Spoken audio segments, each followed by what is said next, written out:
And we are live. Right. Thank you very much, Amanda.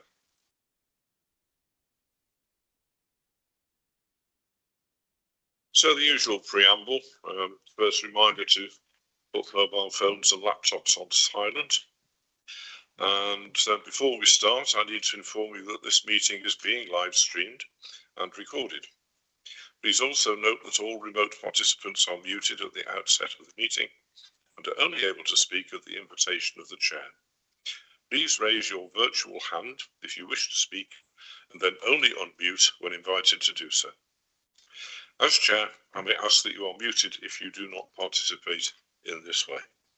Thank you. So item 1 on the agenda is apologies. Apologies have been received from James Walton and Councillor Gary Groves. We have no substitute for Gary. Item 2 is the disclosable pecuniary interests declaration, if anybody has one. It appears not. Thank you. Item 3, the minutes for the meeting on the 1st of December. And I would like to propose an amendment to the minutes that were circulated with the paperwork today to read as follows. One public question has been received from John Farmer regarding exceptional financial support, brackets EFS. A copy of the question and the response from the chair can be found on the web page for the meeting. The Executive Director, brackets section 151, provided further information which can be found in the recording of the meeting. Formally proposed. Do I have a seconder, please? John Tandy seconds. Thank you very much. All in favour? Thank you. They are approved. Item 4, public questions. There are none. Item 5, member questions. There are none. So that takes us to item 6 on the agenda, which is the draft financial strategy 2025-26 to 2029-30. And who have we got? We've got Manny, but I'm here, Chair. Teams. Oh, you're on the screen. Yeah, I am. Sorry, I didn't really fun to see you there, Manny. Well, welcome. Okay, would you like to run us through the full report, please? Sorry. I'll ask her. We can hear that. Yes. Yeah, we can hear you. Okay. You can hear me but can't see me, is that correct? We're sorting it though. Oh, you're here now. You can see me. No, we've got you on the screen as well. Yes, okay, lovely. Thank you, Chair. So Chair, if it's okay with you, a couple of things, if I may. Firstly, there has been a slight change in the report title. So if I may point that out, I'm conscious that might cause some confusion to readers. Obviously, this agenda was published in advance of the slight amendment on the title. So apologies for that confusion if it indeed causes any. And if I may, I'll make the assumption that the papers have been read. So if you're comfortable, Chair, I'm happy to move straight to answering questions or do a brief overview, whichever you prefer. Go straight to questions or a brief overview. If you wouldn't mind. Sorry, Chair. Sorry, I didn't hear what you said there. Could you give us an overview of where we are? Yes, please? No problem at all. We'll have no problem at all. When you've done that, I'll ask Councillor Evans if he wishes to add anything to it, and then we'll take the questions. So members, Lovely. If you have questions, can you wait until we get to that point, please, rather than keep interrupting? Thank you. Thank you, Chair. So the purpose of this report is to provide members with an update on the draft budget position for 26-27. The last update was provided back in October, at which point a shortfall in resources was identified. Since October, the Council has submitted its application for exceptional financial support, which you just touched on a few moments ago.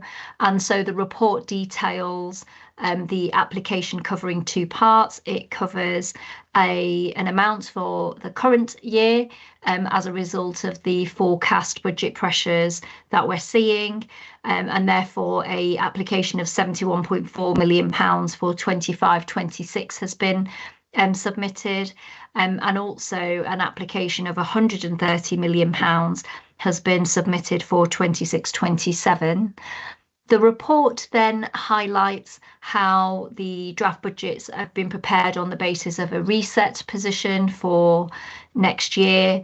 They reflect the pressures the council is seeing in the current financial year, and also a estimate of the financial resources the council will have available, which takes into consideration the provisional financial settlement that the council received just before Christmas. So the report itself is made up of a number of appendices. It provides a summary of how we have a 130 million shortfall in resources, and the various budget build-up elements from the February 2025 position, which is the current financial year, through to an estimated position for next year. Then we have a series of appendices that provide additional detail on the growth or the adjustments that have been made to that draft budget position. Also appended right at the end is a copy of the council's consultation response to the local government settlement, and as you will see, the council's provisional position is not sufficient. In fact, it doesn't go far enough in supporting the key challenges the council's seeing, and certainly the structural deficit that the council continues to see in government funding. You'll see from the consultation response, the vast majority of the proposed change in resources is directly as a result of assumptions around local decisions on council tax income moving forward, and that indeed over certainly next year and beyond, the council continues to face government funding reductions. For next year, that's in the region of around £4.4 million, but over the life of the medium-term position, we're seeing a reduction close to over £13.5 million worth of government funding shortfalls. And then also appended is a copy of the LGA commissioned review that was undertaken recently of the children's service costings and benchmarking, and a copy of that's also been provided. The report references an adult social care equivalent exercise that is currently being concluded, and so in February, Chair, we will provide a copy of that report also. Hopefully that covers a summary position, Chair, and following Councillor Evans, as I say, I'm happy to take any questions. Yeah, thank you very much. Councillor Evans. Nothing really to add, Chairman. I may come in answer to some of the questions, but can I take the opportunity of introducing the gentleman by my side, Duncan Whitfield, and one will see on his label, Interim Director of Finance for Improvement. He's just come to the council to assist us in delivering the financial plans for this next year and for the rest of this year, whilst James Walton is away from the council.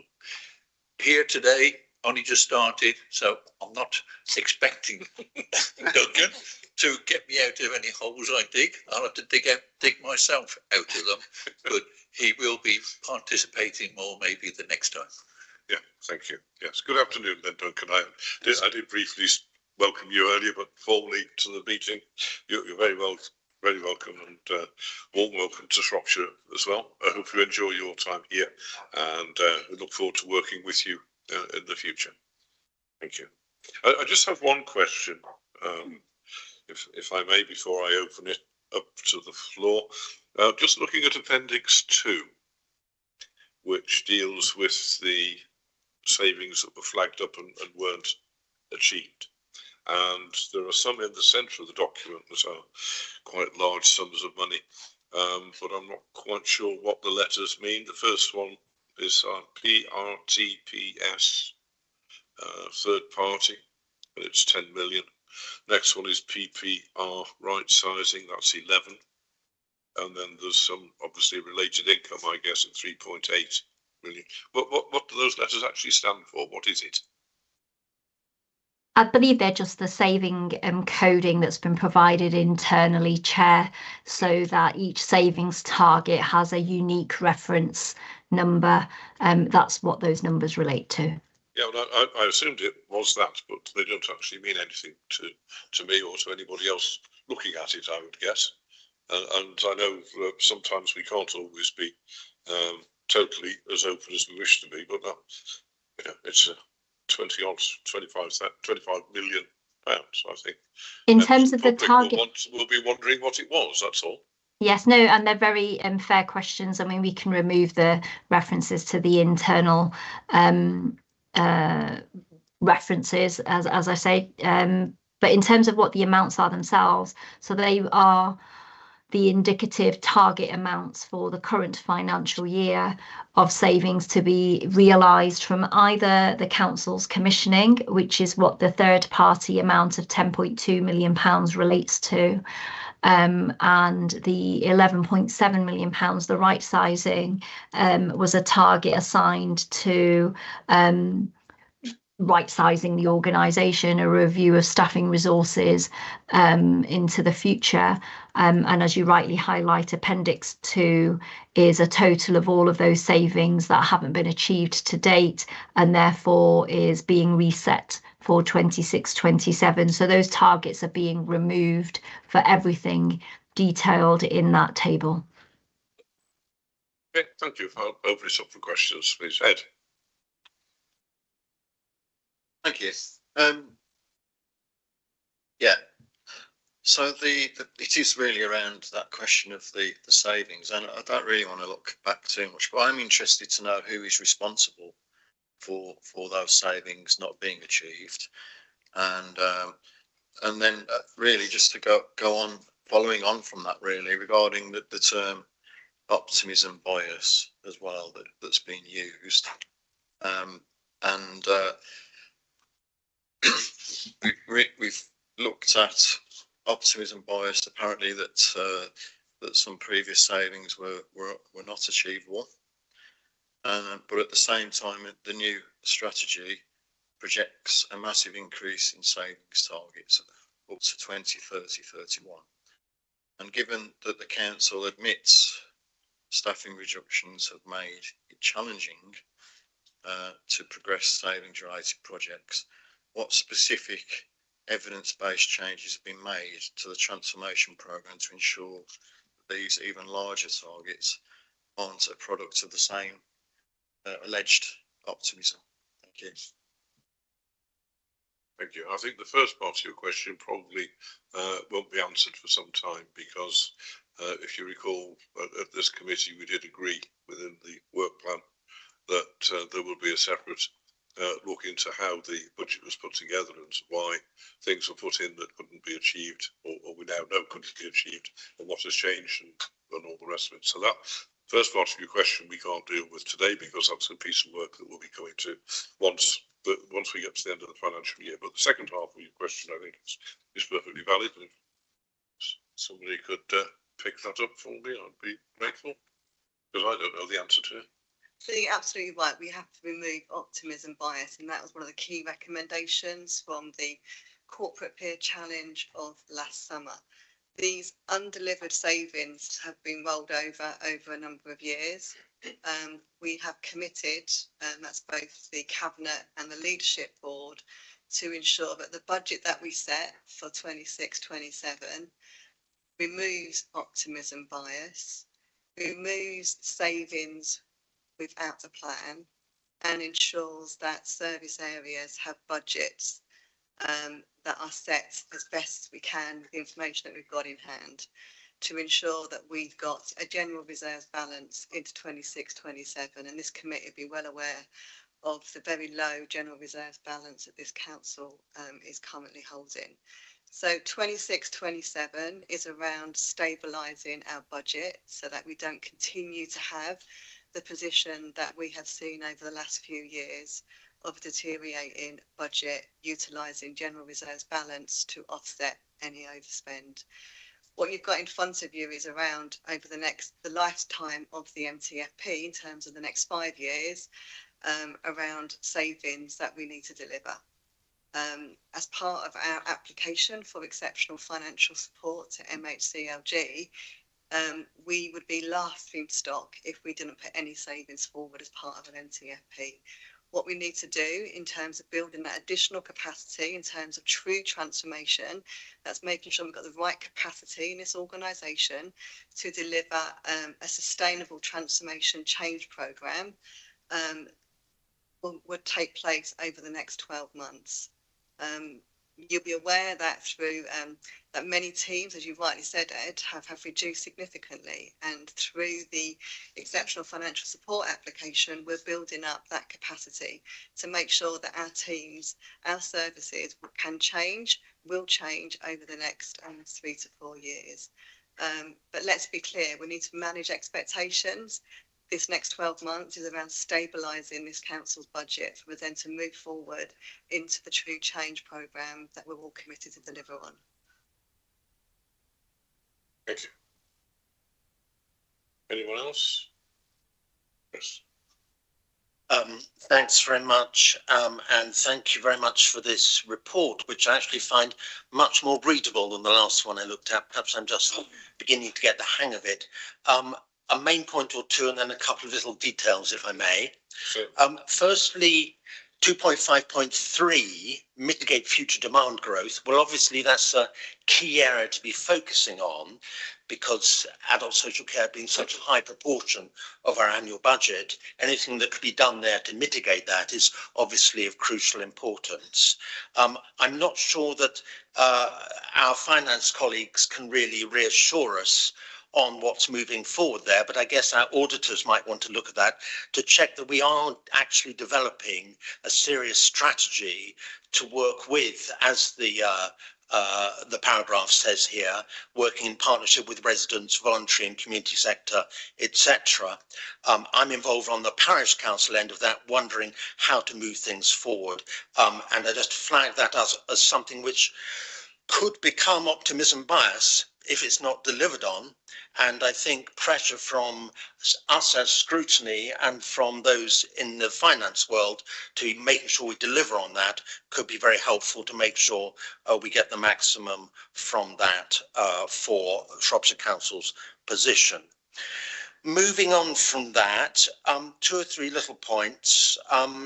Where do I start? I think 7.12, obviously a lot of the challenge we face at the moment is because the so-called fair funding allocation doesn't seem to have been really that fair to us in a very rural context. 7.12 mentions the government has decided to remove all remoteness related funding to the area cost adjustments except for social care. As a result, the provisional settlement is 4.4 million less than originally anticipated. So the question on that is that remoteness related issue anything we can challenge in any way? Are our officers and our good cabinet members talking to government about trying to reinstate that? Because that's obviously costing us quite a lot of money. So that's 7.12. 7.15 relates to the breakdown of the 70 odd million EFS that we're looking for. A major item in that, of course, is the Northwest Relief Road monies, the 39 million there. And I just wanted to check, obviously there are representations going on at the moment to contest that and ask that government writes that down on our behalf. If that happens, will that 39 million then be removed from our EFS application, which would of course bring it down to much the same level as the previous council asked for in terms of EFS a year ago? And then I think last note, 2 more I'm afraid. One is just very quickly, I couldn't see anywhere any guidance as to how the interest rate works on the EFS. And just a very quick question, is that a flexible interest rate? Does it go up and down with Bank of England, or are we stuck with it? And how does that affect our longer term repayment? Because clearly the more indebted we are, the more money we're just having to spend on our borrowing in order to keep ourselves going. And you'll be delighted to know one very last point. which I think is Appendix 3, to try to help me understand this. Appendix 3, the bottom right 51 million total, of course, makes sense and is in our 26-27 budget. However, looking at the left-hand column there, roughly 25 million of that is to do with 25-6 spend, I think. But could you explain how that works? Has that 25 million accumulated this financial year and we need to pay for it next, or am I misunderstanding that? But as I said at the start, I find this a very, very helpful, very clear summary, and I'm very grateful to colleagues and cabinet members for producing this for us. Thank you. Do you want to go first? So I think we've captured your points between myself and Manny. So the first point, certainly we need to ensure that our people scrutiny committee through the work programme is picking up on your first point around making sure that we're good value for spend in adults and children's social care, that we are looking at prevention. So you will see in the children's report that 80% of our funding is spent on children's social care, only 20% on prevention. Now, when you compare us against other local authorities, that's quite different. So most local authorities are spending only about 48% on children's social care, with the biggest proportion of their budget actually on prevention. So the whole world around children's social care right now, that their change programme is around how do we reduce that top end of spend to ensure that we're spending the right money on prevention and preventing our children needing to come into care. In terms of your next 2 points, I'm going to bring Manny in, because Manny and our finance teams did a response to the consultation that went in last Wednesday evening. And so Manny will just step through in terms of what this local authority response was to the consultation, and then pick up the North West Relief Road as part of an EFF application. Thanks. Thank you. Thank you, Chair, and thank you for that, Tanya. So picking up on the remoteness point, absolutely, in our consultation response back to central government, which is included at Appendix 9, we have absolutely lobbied on the point around remoteness. We do not feel the removal of that remoteness adjustment from all other services, with the exception of adult social care, is appropriate for a council such as ours. Certainly with the large rural geography that Shropshire has and sparse population across that footprint, the removal of that remoteness adjustment means we are not adequately compensated for the cost of providing all of the services the council provides over that geography. So whilst absolutely it's welcome for adult social care, we believe it should be the case across the board. The reason the government are stating they have removed it is because they feel there wasn't sufficient evidence from the sector on demonstrating a case for including this, and absolutely we refute that, and therefore in our consultation response we've made that point.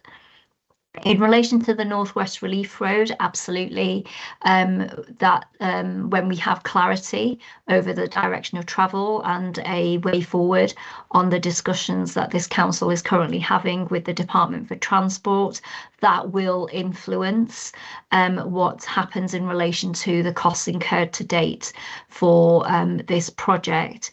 And so it was important that in anticipation of whichever direction those decisions may fall in, that we have adequately prepared ourselves for any potential consequence.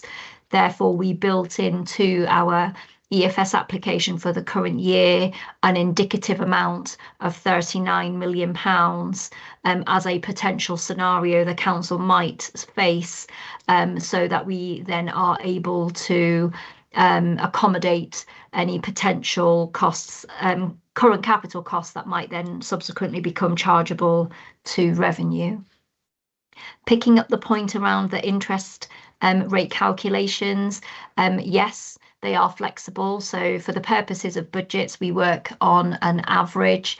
They are assumptions based around the Bank of England projections, and we use our Treasury management forecast to inform what that average looks like. But then in reality, on the ground, our overall borrowing position and potential future borrowing position will be made up of a number of loans of varying sizes on which the interest will therefore vary depending on the party from whom we might borrow, which might be PWLB, but it might be something else depending on what is the most beneficial position for the council. So the actual interest rates will be based on the specific loan elements. For the purposes of the budget, they are an average.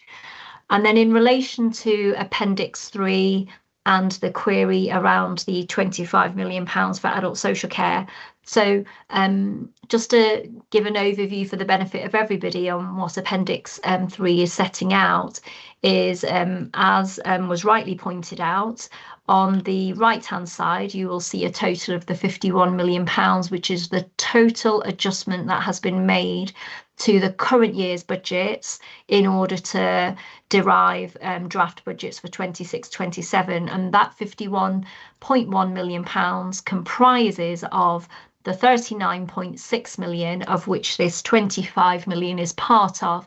And what that column represents is the pressures that we're seeing in the current financial year as a result of some budget adjustments that perhaps either were incorrect or they were reflective of the optimism bias, for example, that has been that we have talked about already. And so the 39.6 million represents almost a correction of the current year budget.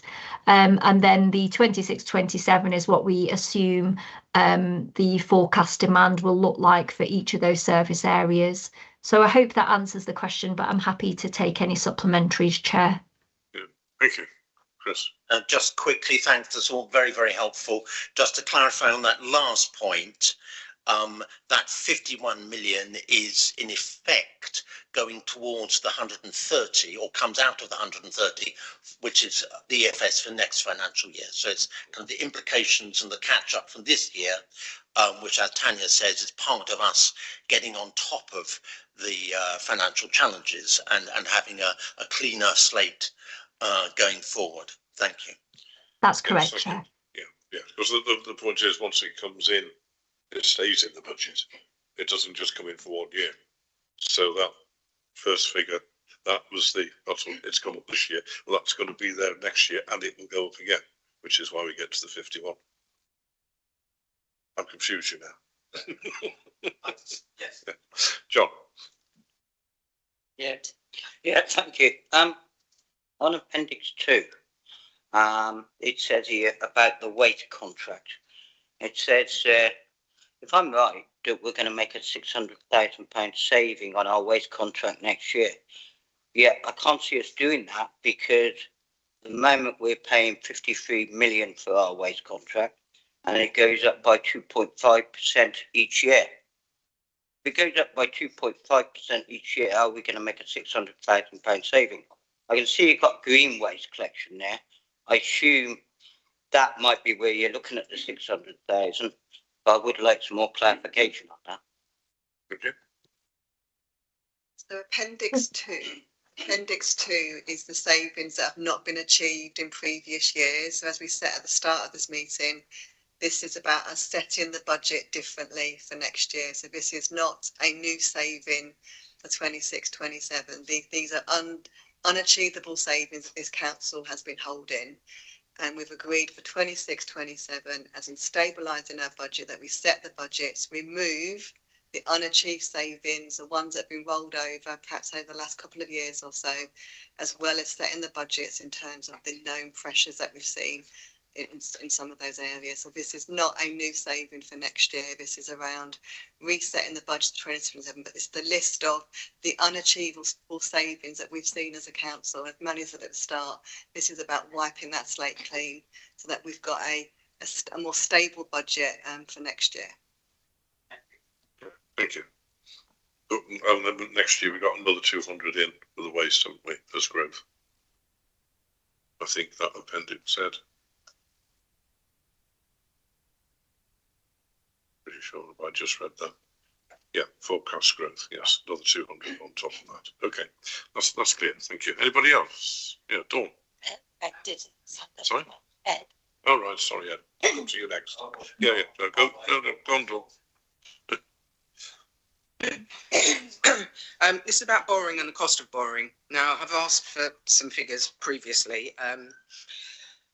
I'm trying to find out, and I think this committee needs to know as well, the borrowing costs total for 23, 24, 24, 25, 25, 26 and projected going forward. Plus, I want to see the revenue impact of these costs past and projected going forward. Unfortunately, I still haven't got them, but I do think we need to have a clear view of the impacts of borrowing going forward, because as Appendix 1 clearly shows, even implementing a government recommended increase of 4.99%, which equates to 10 million, doesn't even start to cover the cost of repayment, interest repayments. And this is only going to get worse going forward. So I'd like a very clear picture of that, please. Okay. Is that possible? Chair, if I need to go away and do it. Yes, Chair, if I Yes. may, I'll arrange for that to be circulated to the committee, if that's okay. Yeah, that's absolutely fine. Thank you. Ed. Thank you. Councillors, that's really part of the question I was going to ask, which is regarding to the staggering, 130 million in EFS, which we've found out is now variable as well. So we're at the behest of market forces and what this current national government does as well in terms of inflation and interest rates, which I can assure you will not be good. So we have to really be very careful as a council in how we justify this to taxpayers, and really we're increasing our leverage and our costs and our interest payments as a result of that. And the other thing really is on focusing on the 13.3 million loss in rural and remoteness funding from the government. We cannot expect anything from the current government, and I'm pleased to hear that we are taking contingencies into account and not making any assumptions, for example with the North West Relief Road, etc., which I know is difficult. But at the same time, we're adding 3.7 million in new additional capacity for staffing and 15 million for transformation investment. So is it not a little bit sort of disingenuous to blame structural funding deficit for this emergency, while simultaneously choosing to increase internal capacity and consultancy spend, whilst pausing critical infrastructure like the North West Relief Road and to some extent the Sundawn swimming pool? Thank you. Is there a particular question there, Ed, that you would like officers to answer to, or is that just a statement that you're making? I'm just No, the question was, how do you balance, if you like, for me to reword it for you? So the words I chose was, is it not disingenuous? Is it, how are you trying to balance this structural funding deficit? Yeah. Versus, whilst at the same time increasing capacity. Yeah, Councillor Evans said we'll deal with that.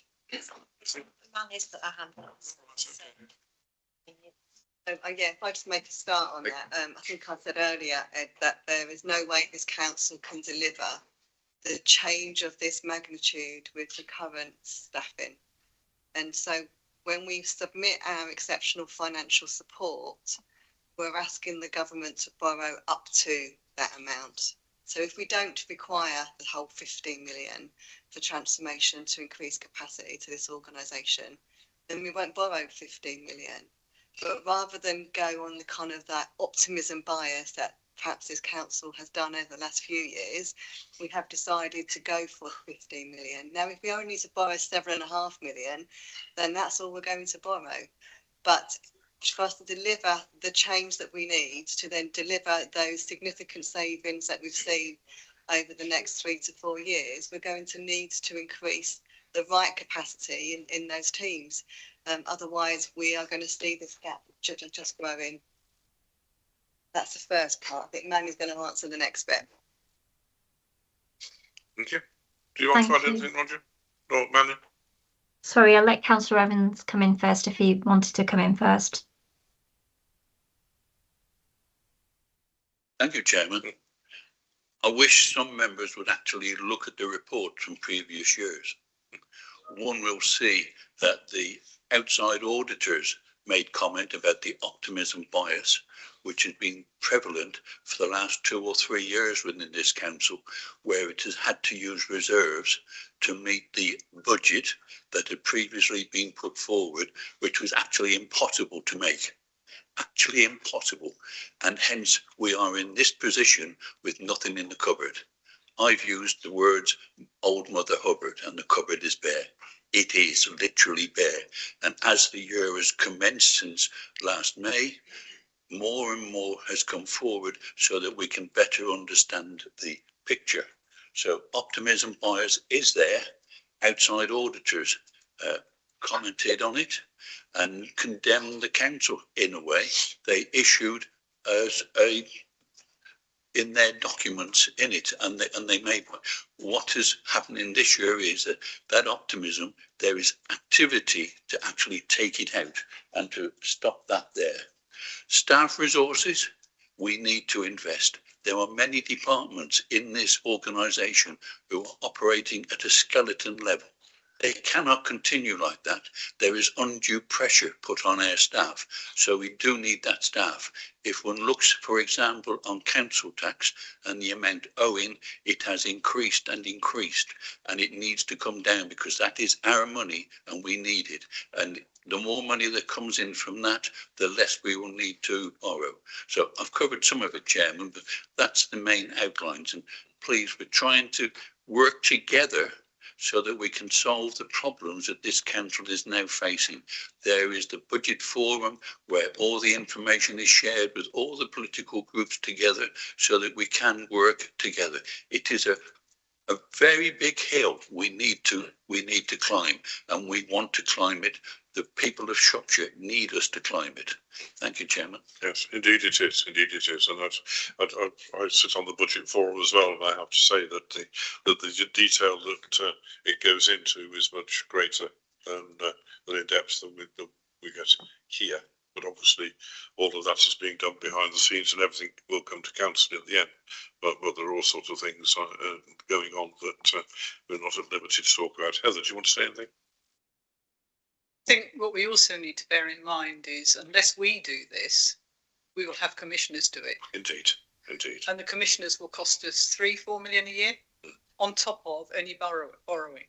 So we would much prefer to be borrowing to do things rather than borrowing to actually make this a safe and efficient council.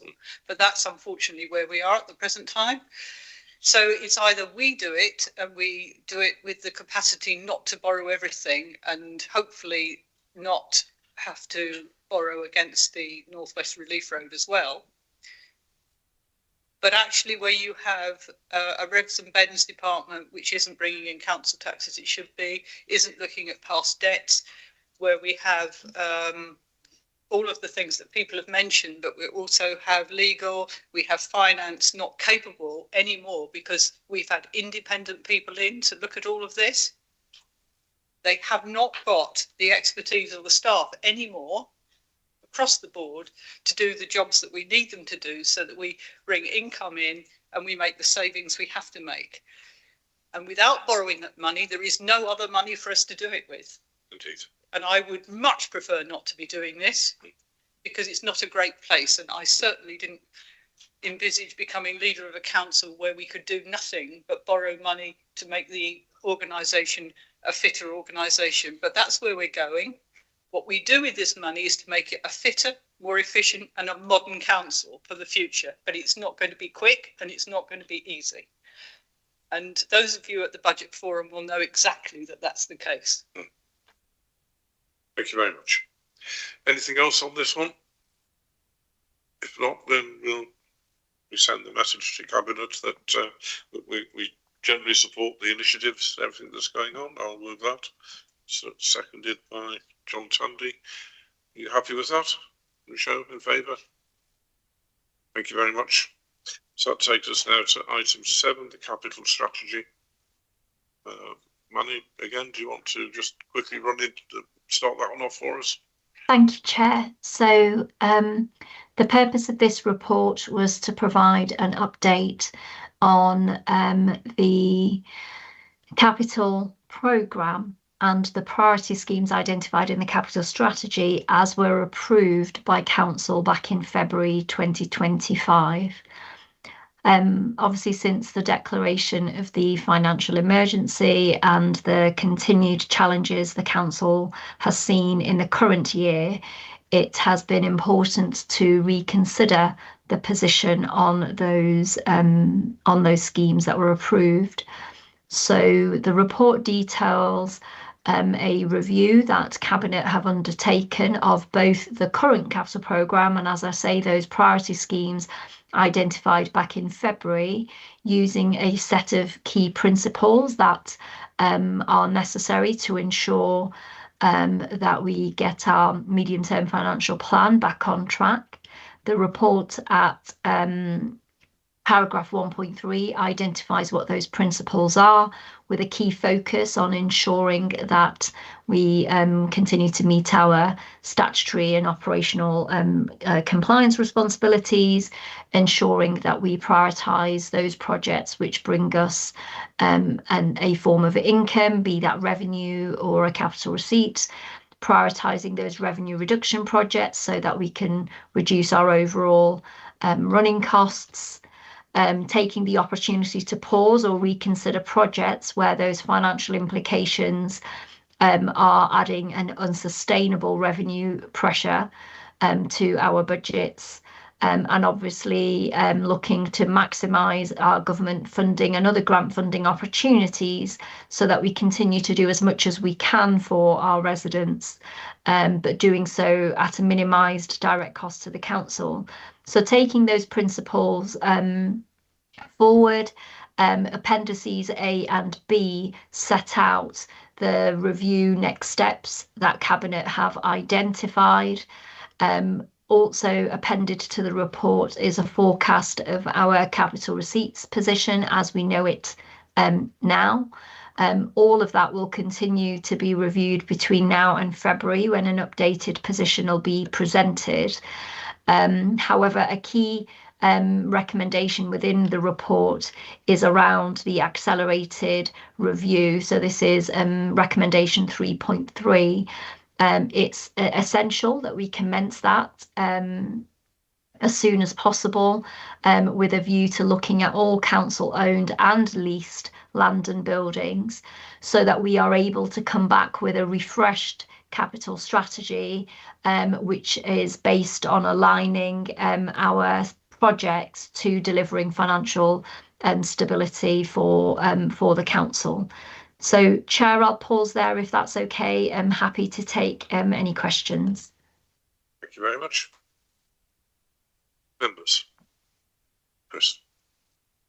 Thank you, Chair. Again, I would say, just to start with, I think this is an excellent report, and I think it's very helpful. It's only 7 pages of main text, and it has those 5 excellent bullets of principles at the start, which I think we should welcome as very clearly showing the criteria which are being used. Only 2 points this time, if I may, which will be a relief after the last lot. Firstly, something this report highlights, and I think we ought to be celebrating, is the external funding, which is shown under 7.11 and 7.12, 24.1 million into schools and 34.7 into highways. And that's quite a lot of money. That's 50 odd million, which I think staff and cabinet members need to be praised and thanked for making sure we are getting that in. Obviously, going forward, we always hope there's room for improvement and we'll get more in, but we ought at least to be celebrating that. That's a lot of money. Thank you to whoever gets the credit for that. Lastly, I guess to voice a little note of concern, and I'm not sure whether this is quite a question or not, but I suppose it is a question. about whether there's some risk involved going forward, because I'm slightly worried to see, though I completely support it and agree with it, mention of acceleration of asset disposal, heavily reliant, that's 1.6, and then 7.8, heavily reliant on timing. I can't quite read what I've written here. I think essential that the disposal accelerates and so on, which when one's going out to the market to dispose of assets is of course a brief for whoever we might be trying to sell assets to say, look, you've got to accelerate this, you've got to get on with it, you're heavily reliant on timing.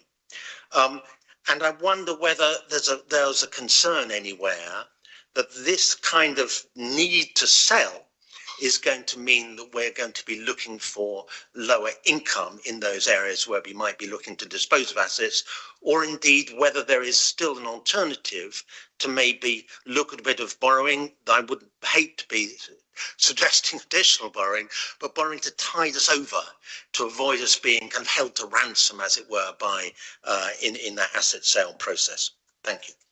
Yes, thank you. I think we do recognise the risk of the fire sale syndrome applying to trying to get rid of too much too quickly. But on the other hand, you know, money is needed. But do you want to comment on that? We absolutely want to avoid any fire sale. We've seen those local authorities that have been made to do just that through a commissioner approach.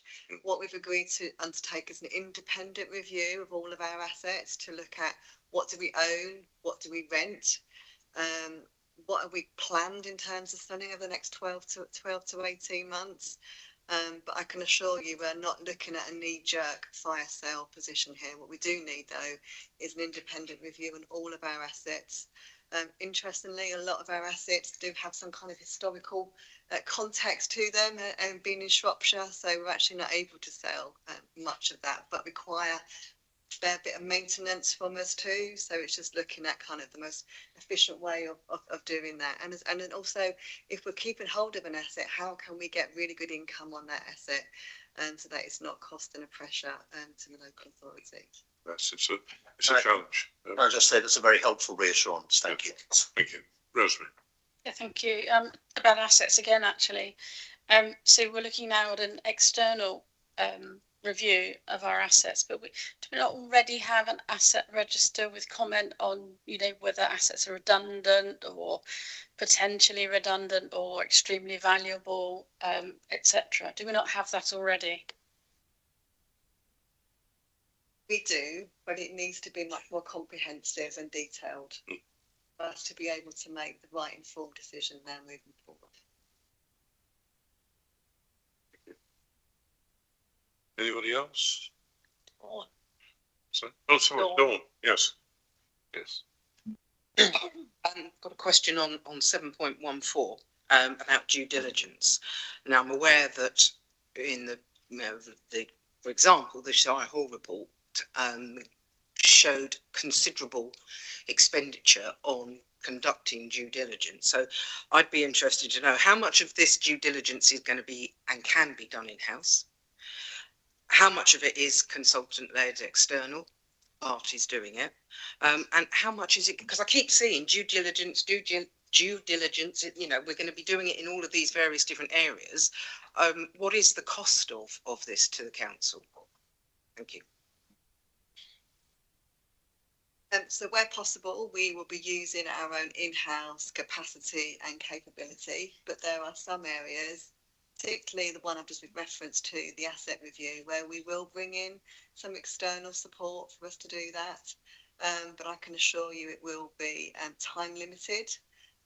We are very much wanting to build the capacity, but really importantly, the capability in this organisation, and for us to support our staff and train our staff for them to become the experts that other local authorities want to buy into from us.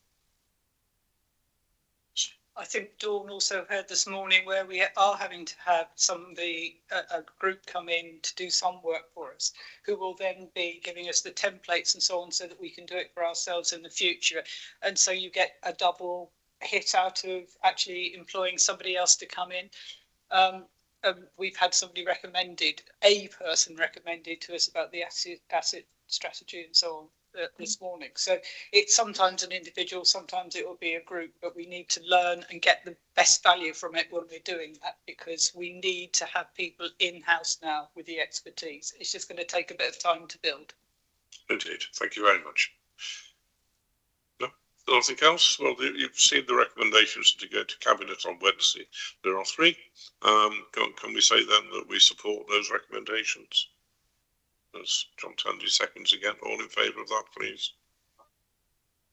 Anybody against? Without opposition. Thank you very much indeed. And thank you, Manny, for your input. Not just today, but everything that you've done prior to that, because I know from Monday there was an awful lot of stuff to go through when we met on Monday. So thank you for that as well. It was really helpful. Thank you. Thank you. So to return to the agenda, I think the only item remaining now is the work programme, and there are a couple of verbal reports. I'll ask Councillor Ebbs to come to the table because he wishes to speak about the SIL one, and then I shall come to Dawn, who will speak about the partnership one. Chair. Sorry? Oh, sorry. Yeah. Looking for a chair. Ah, right. Sorry.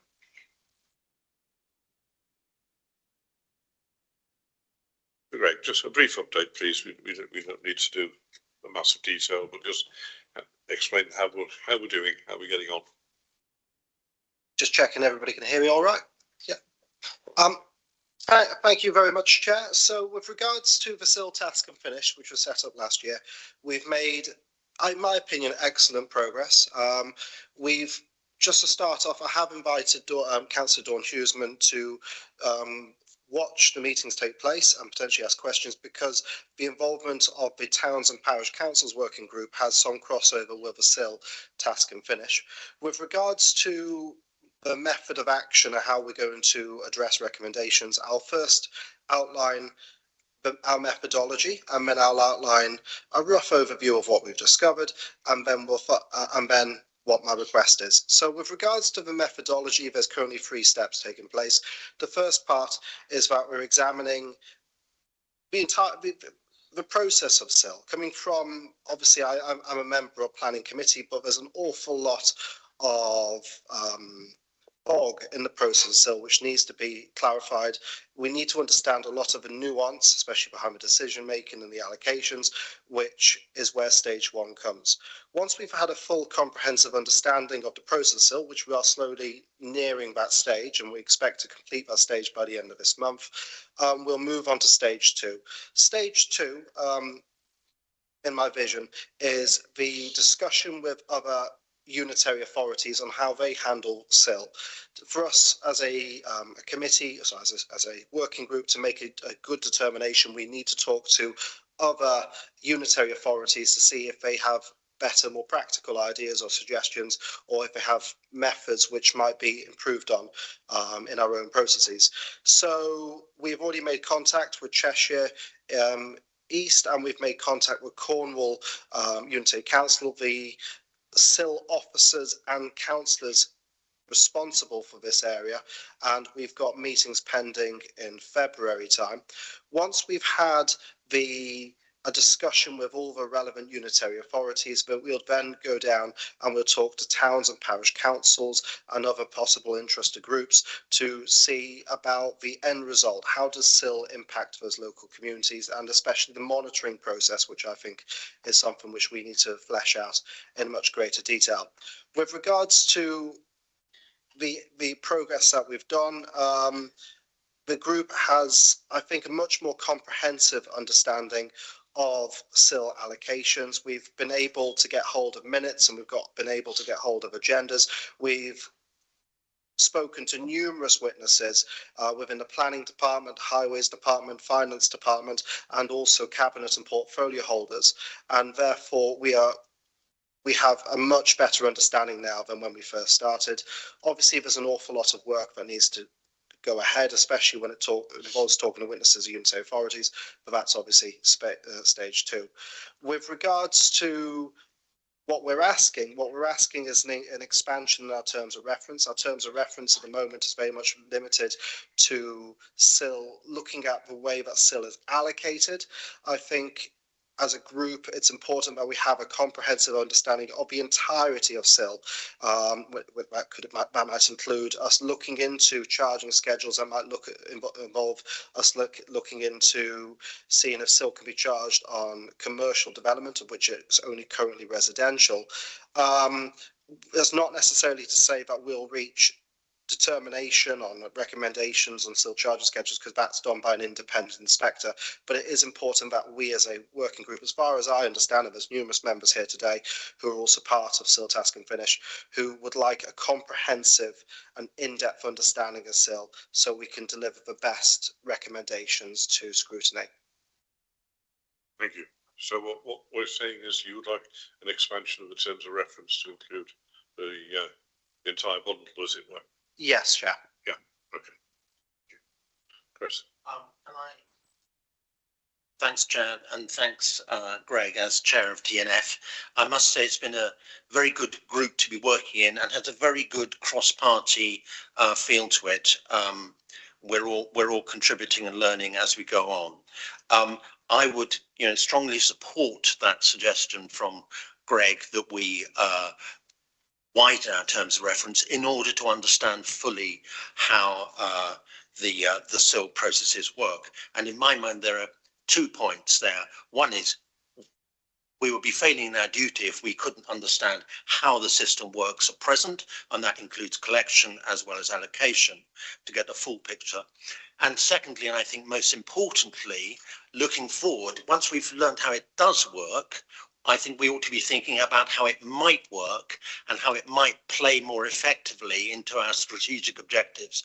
At present, it's doing a good job there and getting on with things, even though there's money there lying idle. But how could we make it work harder for us and complement the other priorities of the council as a whole? Thank you. Thank you. Do you want to say something? So can I just ask a question then? If you're enabled to add this on, will you be looking at phasing of payments? Because at the present time, SIL is phased on its collection and hasn't changed since it was changed during COVID. Yes. So you'll be looking at that, and then you'll be feeding your results from that into the local plan, because the local plan will be needing to put a lot of these in place. So, in short, yes, that's the intention, as I understand it. Yeah. But, yeah. Right. Okay. Well, I'll happily propose that it's extended, and I think Chris is seconding that. All in favour of that, please? And that's carried. Thank you very much, and thank you, Greg. And enjoy your break. I know you're going away shortly, aren't you, to somewhere a little bit warmer than here? Yes, very nice, good. Well, have a good rest as well, you've earned it. You worked very hard, thank you. So Dawn, again, just a quick verbal update. I know there is an issue that you want to raise formally as well, which is the main reason why we want to talk about it today. Okay, just a very quick update is, as we were asked by Cabinet to have a look at certain areas for them and to feedback in February. So we're on the second stage of that work. We've conducted a workshop with Bridgnorth and adjacent parish councils. We're about to do one with Ludlow, and then we're going to be looking at rural cluster up north. This is purely a research exercise to get as much information from the parish councils, the chairs and the clerks of said parish councils to feedback to help decision making. Something that is has come to light, and this is the major issue that I want to bring up today, is the partnership versus the devolution. These are very different things. unfortunately, they've become conflated in the public's and the parish council's minds. And I'm very concerned that this is going to undermine the very important work that we're going to be doing on partnership, how we work with the NHS, how we work with the fire service, how we work with the police and the voluntary sector going forward. What I am asking the committee to do is to separate these two things, because we had agreed to look at a review within 6 months of how the devolution process has gone. And that is going to be very important. But I genuinely do not want to undermine the very important work we're going to be doing with regards to partnership working going forward. And we've got to deal with this confusion in people's mind. They are separate things. Devolution is not partnership. And we need to investigate, analyse, learn from the process, but having it tied with the actual partnership TNF is causing issues and could well cause us bigger issues going forward. So will you please set up a totally separate, with separate membership, task and finish group to look at that devolution process and allow us to then focus on the partnership going forward. We will of course complete the second piece of work that we're doing at the moment and feed that back to Cabinet in February as previously agreed. Okay, thank you. Yes, there's two things there. I think the second one we can accommodate on the 9th of Feb. The other task and finish group, the separation. And to prepare for that, I think in the meantime, it would be helpful if I was to just write to members and SALC just to explain that actually, that both are really important pillars of what we want to do, but they're not the same. And please don't conflate them, because there are different issues behind each one. And I think you're right, we shouldn't be getting the same task and finish group to do both, because that causes complications in people's minds if they're dealing with you and then the other people are told to deal with you and everybody says, oh, well, it's all the same thing. But it isn't all the same thing. The devolution will be, what's the word I'm looking for? Quicker, I suppose. The partnership, we recognise, and I'm sure Heather, you realise as well, it's not going to be ready for April next year. It probably won't be ready for April the following year, but it will be needed to help us to deliver the services in the future when we get an authority that is more sustainable than it currently has been. Do you want to add anything, Heather? I think that's right. I think the term devolution as well is very confusing. Yeah. Because actually there are two sorts of devolution going on at the moment. So it may be we need to have a different word for it. I'm not sure. I mean, devolution just means handing things down, but actually the government is using it to hand things up at the present time. That doesn't help. No. So there are all sorts of issues around that when it comes to looking at regionalisation and all of those things. So there are two bits. So I think maybe we need to think about that, because it is separate. Handing powers down to towns and parishes is quite an important thing, because as I've said on several occasions, some of my parishes actually want to have the ability to buy new signs for their villages or whatever without having to go through the council and waiting for 2 years for somebody to put them up. It's enabling them to do the things they want to be able to do in some areas. So I think we just need to think about the terminology. Yes, it's getting the dictionary out, isn't it? Or a thesaurus more than a dictionary. But yes, the point is well taken. I don't think anybody's opposed to that. So I will attend to the first bit, and then we'll stick it on the agenda if we can, please, Claire, for the 9th. And then we can formally get the things separated and minuted and all the rest of it. Okay, anybody else got anything on the work programme? No? Okay. That brings us then to the final item, which is the date of the next meeting, which I've already just mentioned. It's the 9th of February, and we're returning to 10 AM for that one. Sorry, what does it say on there now? No, it doesn't. I just checked my calendar. I think you're right, but I don't want to say the wrong thing about checking. Oh, I do yes. it all the time. Oh, do you? Well, check. And it's the morning, I can confirm. It is the morning. So it's on, yes, so there's no budget forum that day, obviously. So it's on the morning of the 9th of February, 3 weeks' time, actually. Yeah. Okay. Thank you for your attendance today and your contributions and questions. As always, very pertinent. And what I should have said at the beginning, and I forgot, Happy New Year. I know we'll walk away into January now, but the first opportunity to say it publicly. But thank you all very much. I'll declare the meeting closed. Thank you. Switch us off.